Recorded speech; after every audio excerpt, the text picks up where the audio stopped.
Bonjour chers téléspectateurs de Diassigui TV, bienvenue sur la chaîne révolutionnaire. Démarrons notre point de journal avec le point de situation de la Covid-19. Aujourd'hui sur 1463 tests effectués, 141 sont revenus positifs, soit un taux de positivité de 9,64%. 58 cas contacts suivis, 83 cas issus de la transmission communautaire ont été enregistrés. De 110 patients ont été déclarés guéris, 43 cas graves sont toujours pris en charge dans les services de réanimation, avec de nouveaux décès. Parlons à présent de cette menace qui pèse sur Dakar. L'observation de ce jour a fait une révélation qui fait froid dans le dos. Selon nos confrères, 3050 tonnes de nitrate d'aluminium sont arrivées au Môle 3, soit plus de 2700 tonnes qui ont explosé au port de Bayrouf. Les experts en sécurité expriment de vives inquiétudes. L'évacuation du produit dangereux est suspendue à un agrément et au bon vouloir du ministère de l'Environnement. Les Américains adoubent le candidat de Macky Sall pour conduire du MCA. Selon l'ambassade américaine à Dakar, le Millennium Challenge Corporation a le plaisir d'annoncer la nomination par le président Macky Sall de M.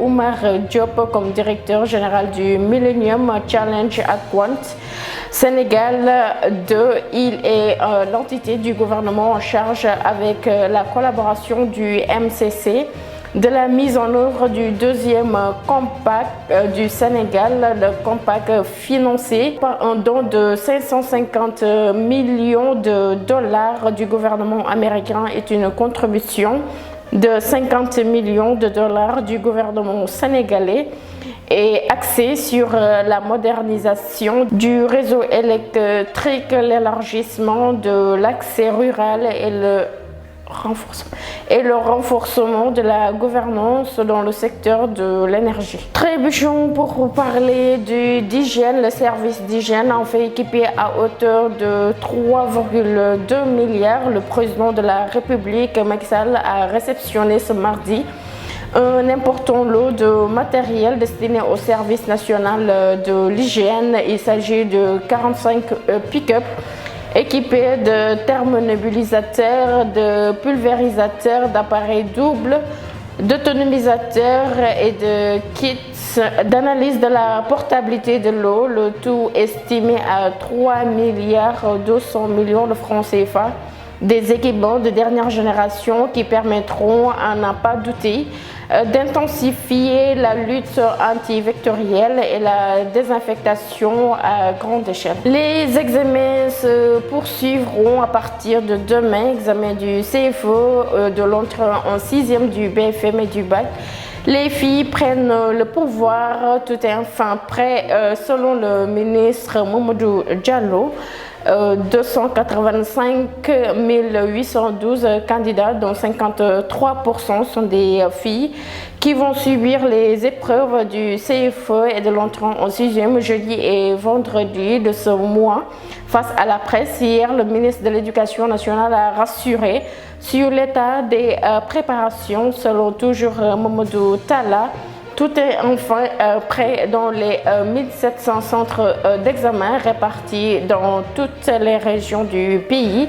Dans chaque centre d'examen, il y a tout le matériel sanitaire, masques, gel hydroalcoolique, thermoflash et autres sur place. Des comités de veille sont aussi positionnés pour gérer les cas suspects liés au coronavirus. Jusqu'à présent, l'examen du brevet de fin d'études BFM se déroulera à partir du lundi 14 septembre 2020 avec 177 434 candidats inscrits, dont 54% de filles. Ces effectifs sont répartis dans 1084 centres et 1212 jurys. Pour le baccalauréat prévu à partir du 2 septembre 2020, le nombre d'inscrits est de 155 109, dont 52% de filles, composant dont 496 jurys. Les séries littéraires constituent à 81,64% des candidats contre 16,45% pour les sciences et techniques et 1,94% pour les séries gestion et sciences économiques. La FIFA reporte toutes les compétitions en Afrique jusqu'en 2022 et cela n'est dû qu'à la Covid-19. La FIFA a décidé de remplacer la fenêtre internationale prévue du 31 août au 8 septembre par une nouvelle fenêtre du 24 janvier au 1er février 2022 pour toutes les confédérations à l'exception de l'UEFA, a indiqué la FIFA dans un communiqué. C'en est tout, nos chers téléspectateurs de Diassigui TV. On se donne rendez-vous demain à la même chaîne et à la même heure. Restez tout le temps informés sur le site qui s'affiche sur vos écrans sur www.diassigui-tv.com.